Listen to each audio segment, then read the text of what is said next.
कोरेगाव तालुका बार असोसिएशनची वार्षिक सभा खेळमेळच्या वातावरणात पडली पार। नूतन पदाधिकाऱ्यांचा सन्मान व पदग्रहण सोहळा झाला उत्साहात। कोरेगाव तालुका बार असोसिएशनचे नूतन अध्यक्ष ॲडव्होकेट अमोल दिलीप भूतकर, उपाध्यक्ष ॲडव्होकेट निलेश श्रीमंत झांजुर्ले, सचिव ॲडव्होकेट रणजित भगवानराव भोसले यांच्यासह सर्वच नूतन पदाधिकाऱ्यांचे ज्येष्ठ विधिज्ञांच्या हस्ते सन्मान करून पदग्रहण समारंभ उत्साहात पार पडला। नुकतीच नूतन पदाधिकारी निवड हे बिनविरोध झाले असून यामध्ये सचिवपदी ॲडव्होकेट रणजित भोसले, सहसचिवपदी ॲडव्होकेट गायत्री राजेंद्र भूतकर, खजिनदारपदी ॲडव्होकेट प्रतीक मधुकर फाळके, महिला प्रतिनिधी म्हणून ॲडव्होकेट संजीवनी सुनील कांबळे, सदस्यपदी advocate Mangesh Balkrishna Bale, advocate Chaitanya Ashokkumar Wagh, advocate Yugandhar Purushottam Baraswade यांची निवड झाली आहे। या सर्वांचाही ज्येष्ठ विधिज्ञ व अनेक मान्यवर वकिलांच्या हस्ते सन्मान करण्यात आला। यावेळी मागील वर्षीतील लेखाजोखा हिशोब मांडण्यात आला असून नूतन अध्यक्ष ॲडव्होकेट अमोल भूतकर यांनी आपल्या मनोगतपर भाषणात वकिलांसंबंधित असलेल्या अनेक अडचणी तसेच नवनवीन सूचनांचे पालन करून अडीअडचणी व समस्या दूर करण्यासाठी प्रयत्नशील राहणार असल्याचे आपल्या भाषणात मनोगत व्यक्त केले। विशेष करून कोर्ट परिसरात ओला व सुका कचरा वेगवेगळा टाकण्यासाठी जी नवीन भांडी बसवण्यात आली त्याचे सर्वांनी कौतुक केले। यावेळी नूतन कार्यकारिणीचे advocate Jaywantrao Kenjale, advocate TR Pawar, advocate PK Baraswade, advocate ESN Kshirsagar, advocate Shabbir Inamdar, advocate Shrikant Kenjale, advocate Dilip Bhosale, advocate RK Bhutkar, advocate Shrinivas Sakhare, advocate Mahesh Shedge, advocate Bhaiyasaheb Jagdale, advocate Satish Kadam, advocate Pushparaj Bhoite, advocate Prashant Khamkar, advocate Kiran Sanas, advocate Sandeep Pawar, advocate Sandeep Chavan, advocate Kishor Kharade, advocate Anil Phalke, advocate Irfan Jamadar, advocate PC Bhosale, advocate Dhairyasheel घारगे, advocate Abhijit Kenjale, advocate Gajanan Sawant, advocate Sandesh Mane यांनी अभिनंदन केले व पुढील वाटचालीस शुभेच्छा दिल्या। कोरेगाव बार असोसिएशनच्या वार्षिक सर्वसाधारण सभेसाठी आपण उपस्थित झालेलो आहे। या नवीन बॉडीचे प्रथमतः अभिनंदन आणि जुन्या बॉडीनं सुद्धा काम चांगले केलेलं आहे। एका वर्षामध्ये काम करणं म्हणजे एक जिकरी झालं हे मी अनुभवलेलं आहे। सुद्धा महेशनं पुणे असेल इथलं सर्व काम असेल ते कामकाज चांगलं केलेलं आहे, त्याच्याबद्दल काय ते कुणाचंच दुमत नाही। या नवीन बॉडीच्या पुढं अनेक आव्हानं आहेत। निधीचा विषय असेल, आणखीन जे आपल्या बार संदर्भातले जे काही प्रश्न महत्त्वाचे आहेत त्या प्रश्न महत्त्वाचे मार्गी लावणे। आतापर्यंत आता पाठीमागच्या 2 वर्षापूर्वी या जुनी इमारत आहे, जुनी इमारतीसाठी सर्वांनी पाठपुरावा करून आम्ही कलरसाठी पाठपुरावा केला। त्याचे 8 ते 9 लाख रुपये कलरसाठी आपले आलेले आहेत।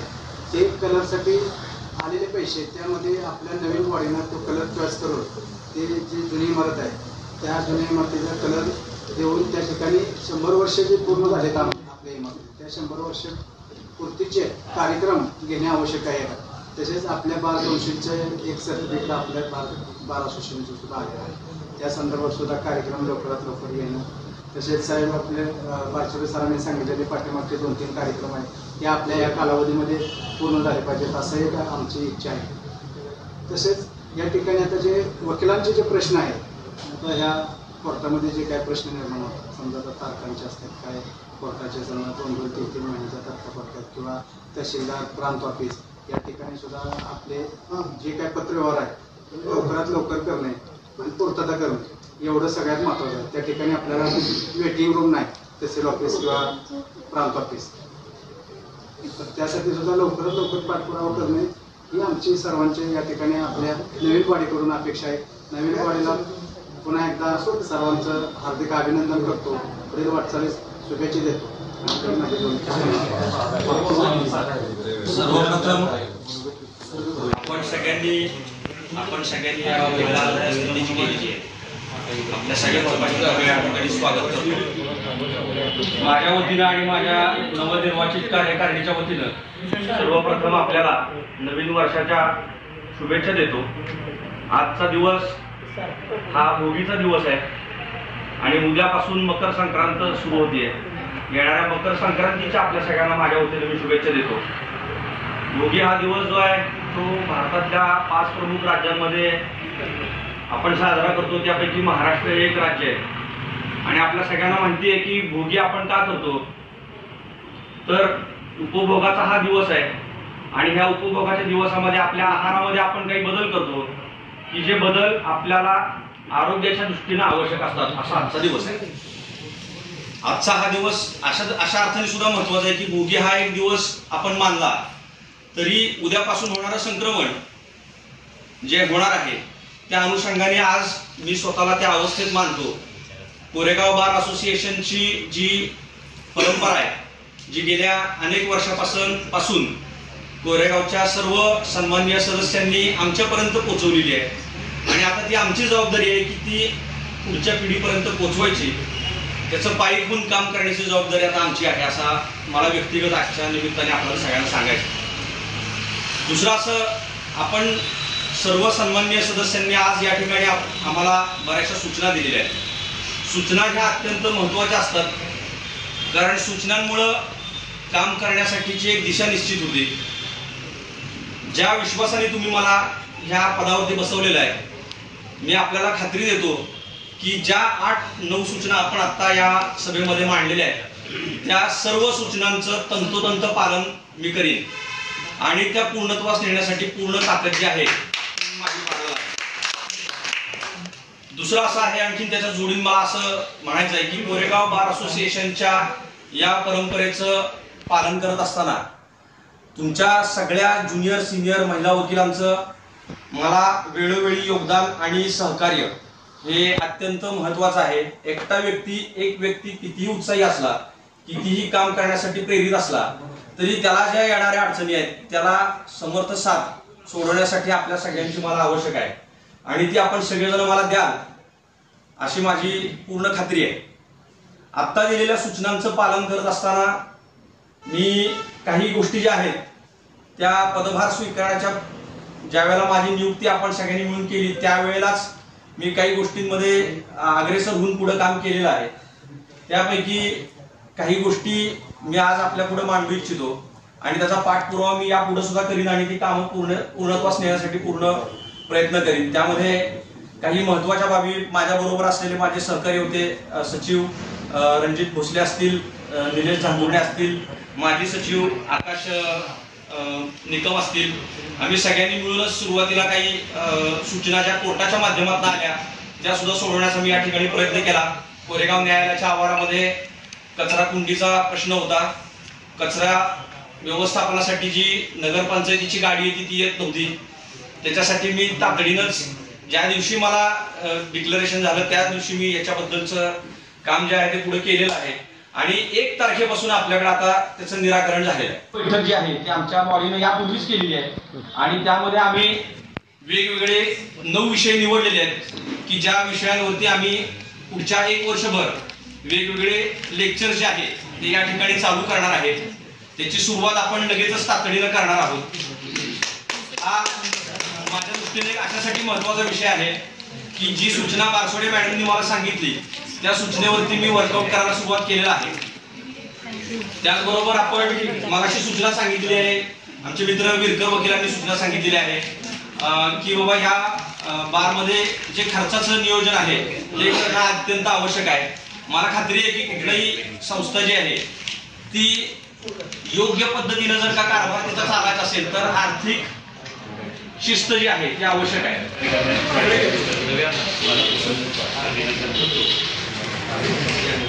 मीटिंगमध्ये बऱ्याच गोष्टीमध्ये चर्चा झाली. त्या सूचना त्यांनी घेऊन घेतलेल्या आहेत, त्या सूचनेचं पालन होईल. मला फक्त एकच सांगायचं आहे, कोरेगाव बारचं रेप्युटेशन जे आहे ते रेप्युटेशन मेंटेन करण्याची आपली सगळ्यांनी जबाबदारी आहे. नवीन वकीलमध्ये रेप्युटेशनमध्ये काय रेप्युटेशन ज्यावेळेला ज्योतीमध्ये ट्रेनिंग दिलं जातं त्यावेळेला कोरेगाव बारचं पहिल्यांदा नाव चर्चेत येतं की त्या बारचे वकील अभ्यासू आहेत आणि तो बार चांगला आहे, हे रेप्युटेशन आहे.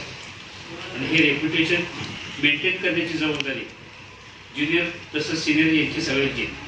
आणि त्या दृष्टीनं आपण आपला स्टेटस कसा दर्जेदार राहील आपल्या बारचा, त्याच्यासाठी आपण सगळ्यांनी प्रयत्न, हा कमी तो कमी हा जास्ती हा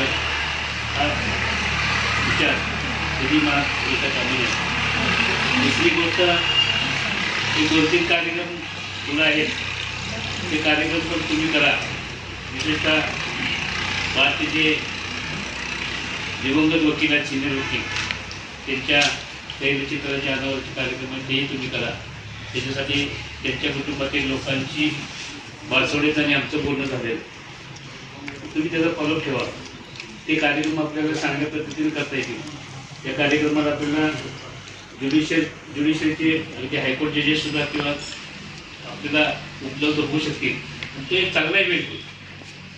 सिनियर वकिलांचे फोटो कशासाठी लावायचे, त्यांचं विचाराचं आचरण ते आपल्या डोळ्यापुढे उभं राहतं.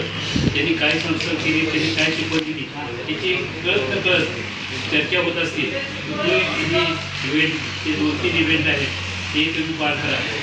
पुन्हा एकदा तुमचं सगळ्यांचं मी अभिनंदन करतो. नवीन वर्षाच्या तुम्हाला शुभेच्छा देतो. आणि या ठिकाणी मी ॲडव्होकेट आर पवार सर, बारचे कोरेगाव बारचे माजी अध्यक्ष शेडगे सर, नूतन अध्यक्ष अमोल भुतकर सर, इथं उपस्थित असलेले सर्व सिनियर ज्युनियर आणि महिला सदस्य, आजच्या या वार्षिक सर्वसाधारण सभेकरता गेली 2 दिवस ही नवीन कार्यकारिणी आणि जुनी कार्यकारिणी ही दोघंही मिळून ही सभा मोठ्या प्रमाणात व्हावी यासाठी आम्ही सगळ्यांनी प्रयत्न केले होते.